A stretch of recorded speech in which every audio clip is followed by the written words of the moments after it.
Tom, I've realized something. Whenever learners start speaking English, one of the first things they want to talk about is people, their families, their friends, their relationships. Of course. It makes sense. Those are the people who make life real. And honestly, that's what makes English feel alive too. Because when you can talk about the people you love, your words start to carry emotion, not just grammar. Exactly. So today's episode is all about that: how to talk about family and friends in natural, fluent English. You'll learn how to go beyond "I have a sister" or "my friend is nice" and actually paint a picture of who these people are. And don't worry, you don't need fancy vocabulary. Just a few tricks, a few warm phrases, and you'll sound natural and confident when describing the people closest to you. Think of it like opening a window into your world. You're not just sharing facts, you're sharing feelings. And by the end of this episode, you'll be able to describe your family and friends in a way that makes listeners see them, not just know about them. So grab a cup of tea, relax, and let's begin with the basics: how to introduce your family in everyday conversation. All right, let's jump in. So, Mia, imagine this. You've just met someone new and they ask you, tell me about your family. What most learners say is something like, I have a mother, a father, and one brother. Which is totally fine, but it feels a little robotic, right? It's like reading from a list. What makes English sound natural is when you add a little life, a detail, a feeling, a small story. Exactly. For example, instead of saying, I have one brother, you could say, I have one younger brother. He's funny and always making jokes. Suddenly, that sentence feels alive. Or, I live with my parents. My mom loves cooking, and my dad's a quiet person who reads a lot. That's already a small picture. We can see them. Here's a tip: you don't need to use complicated adjectives. Even simple words like kind, funny, loud, caring, or smart go a long way. And if you want to make your English sound smoother, use connectors like "and" but also or "while." For example, my sister is quiet, but my brother is very talkative. Let's do a quick practice together. Start simple and then build it up, just like we always do. Say, I have a sister. Add, I have a sister, and she's very kind. Add again, I have a sister and she's very kind and always helps me when I'm stressed. Add one more. I have a sister, and she's very kind and always helps me when I'm stressed. We talk on the phone every evening. See how natural that sounds? You didn't just state that you have a sister, you introduced her. That's how you move from textbook English to real conversation. Another great phrase to use is I'm close to. For example, I'm really close to my mom. Or I'm not very close to my cousins because they live far away. It shows emotion and relationship. Right? And you can also say, we get along well, which means you have a good relationship. For example, I get along well with my brother, even though we argue sometimes. Or the opposite, we don't get along. Like, I don't get along with my cousin. We're very different. Those small phrases, I'm close to, we get along, we argue sometimes, they're what make your English sound real and human. Because you're not just giving information, you're sharing connection, love, even a bit of personality. Exactly. And that's what family is about. Not just who they are, but what they mean to you. Coming up next, we'll take this a step further. We'll show you how to talk about your friends, how to describe them, tell small stories, and sound natural in social conversations. Because English gets so much easier when you can talk about the people you actually care about. Stay with us. We'll start with friendship in the next part. Tom, when people learn English, they often forget how powerful it is to talk about friends. It's one of those topics that immediately makes a conversation warm and personal. Totally. When you tell someone about your friends, you're not just practicing English, you're showing a little piece of who you are. So, let's start simple. A lot of learners say, I have a friend, or my friend is nice. And that's fine. But let's build it up a bit. Say this with me: I have a friend. Add one detail. I have a friend who lives near me. Add again: I have a friend who lives near me, and we hang out almost every weekend. Expand. I have a friend who lives near me and we hang out almost every weekend. He's funny, relaxed, and always up for good conversation. There you go. That's already real natural English. You're not memorizing, you're communicating. And notice something important. When Mia said hang out, that's a super common phrase in real life. It means to spend time together in a relaxed way. Exactly. You can say, I like hanging out with my friends. Or, we usually hang out at the park after class. It's a phrase you'll hear every day. Another good one is get together. It's similar, but a little more about planning something, like my friends and I get together for dinner every Friday. And if you haven't seen a friend in a long time, you can say, we finally caught up last week. That means you met and talked about everything new in your lives. Let's try that one. I caught up with an old friend yesterday. We talked for hours about school, work, and life. It felt so good to catch up after such a long time. You can feel the emotion there, right? That's what makes English conversations memorable. And when you want to describe what kind of friend someone is, adjectives help, but keep them natural. Words like loyal, supportive, cheerful, funny, and honest are great for that.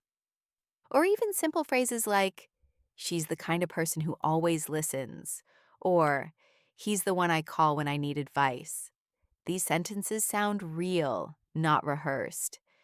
Here's a tip: use examples. Instead of saying, my friend is kind, say, my friend is kind.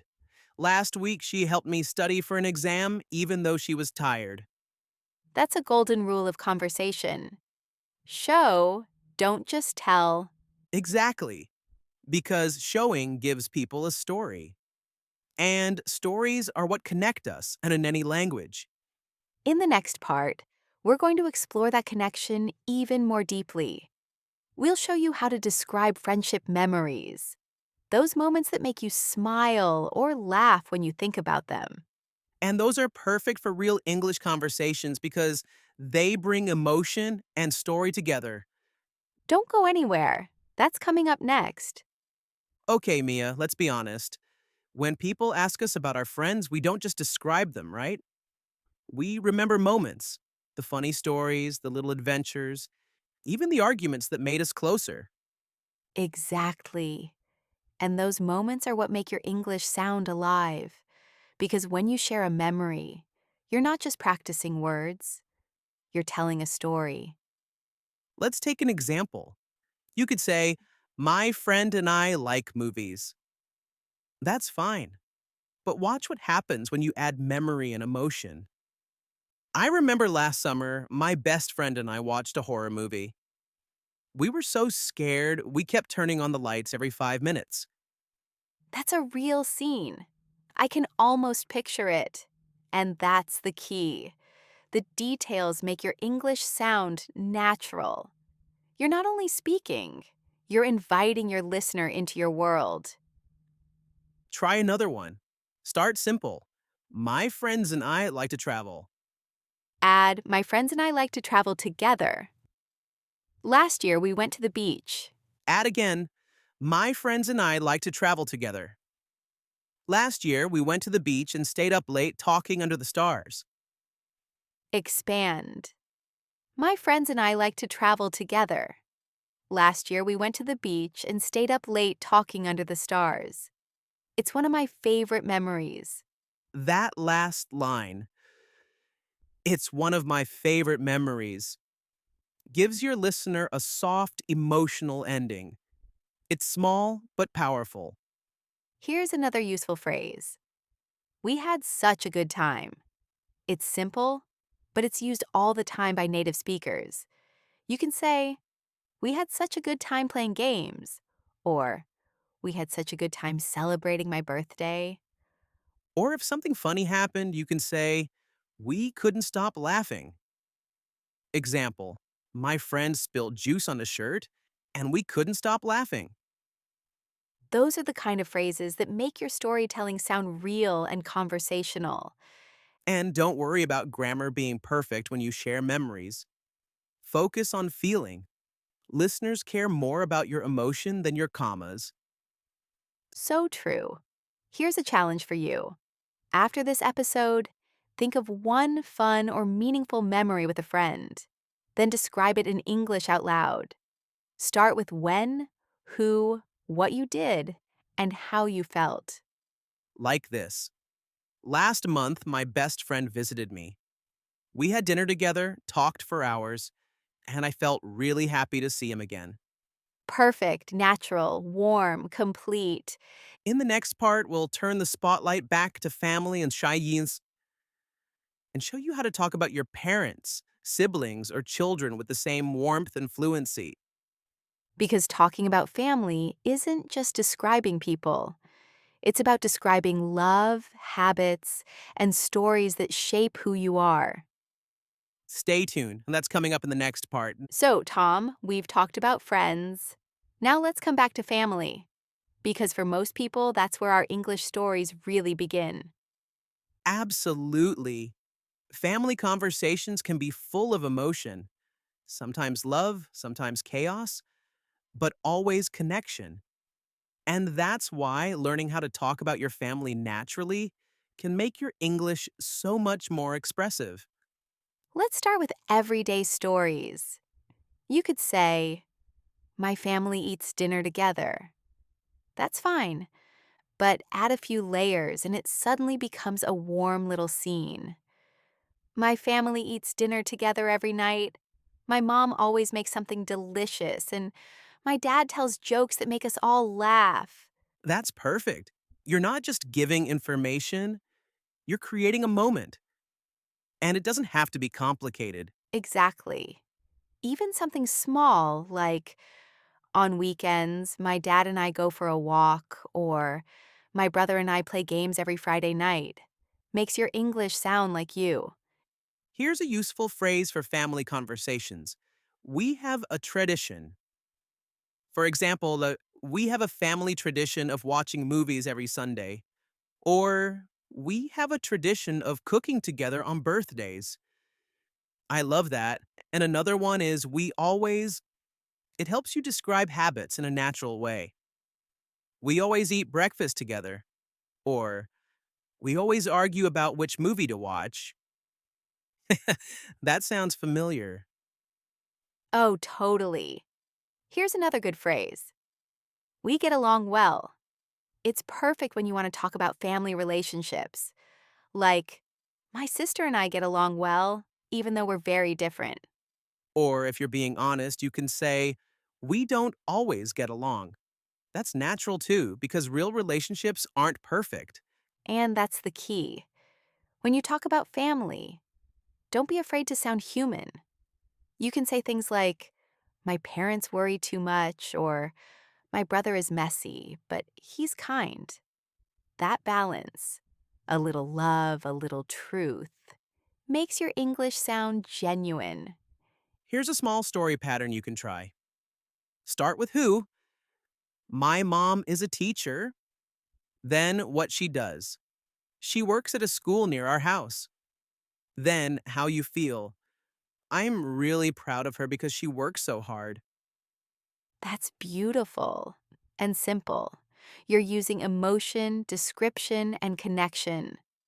Another tip, when you describe your family, use time markers.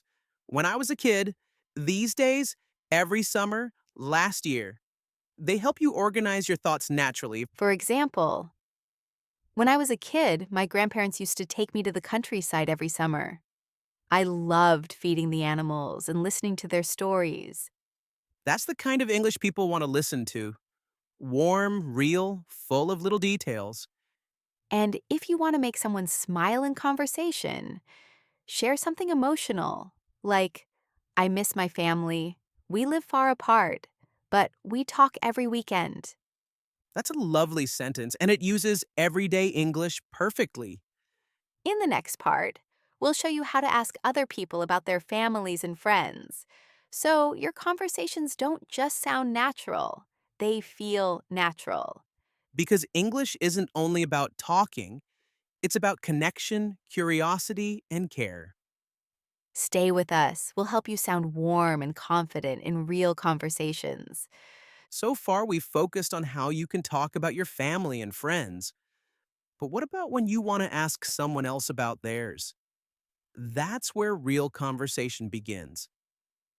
Exactly. Because English isn't just about expressing yourself, it's about connecting with others. Asking warm, simple questions about people's families and friends can turn small talk into something real.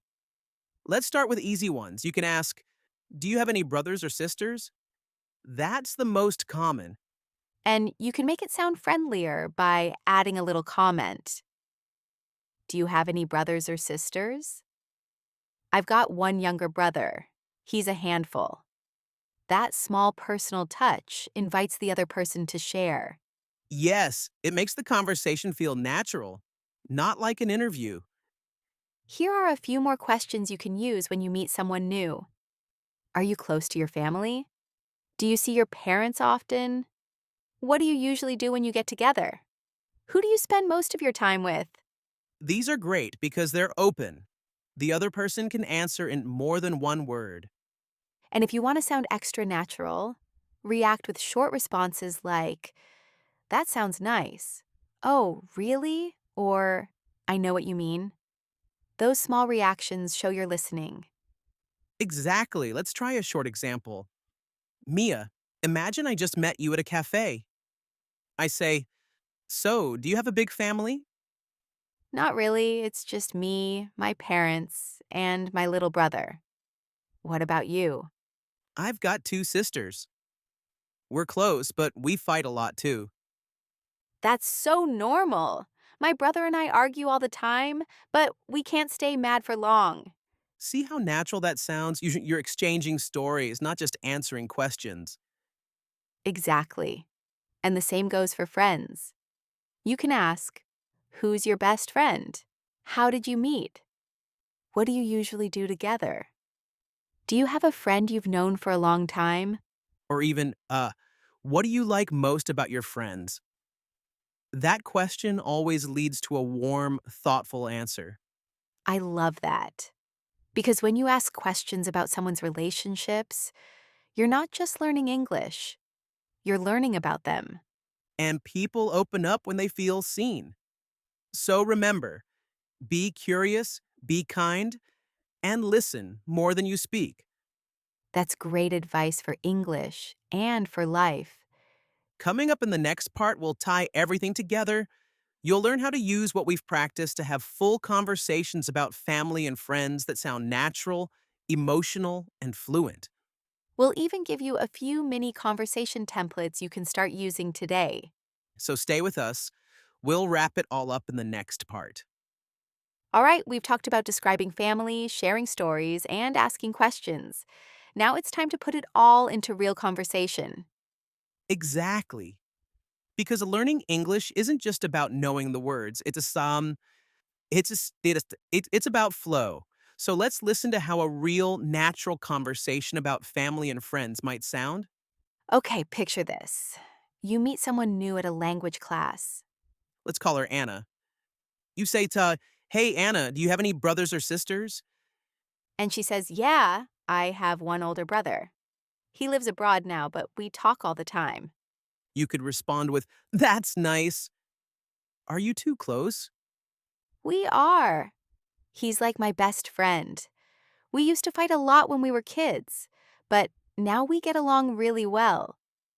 That sounds familiar. My sister and I used to argue all the time, too. Now we call each other almost every weekend. And look at that. You've both shared a little memory, a bit of humor and emotion. It's not a grammar test. It's a real conversation. Exactly, and you can do the same when talking about friends. Try this. Do you still keep in touch with your school friends? Or how did you meet your best friend? Let's build a short dialogue around that. How did you meet your best friend? Actually, we met at university. We sat next to each other in class and started talking about food.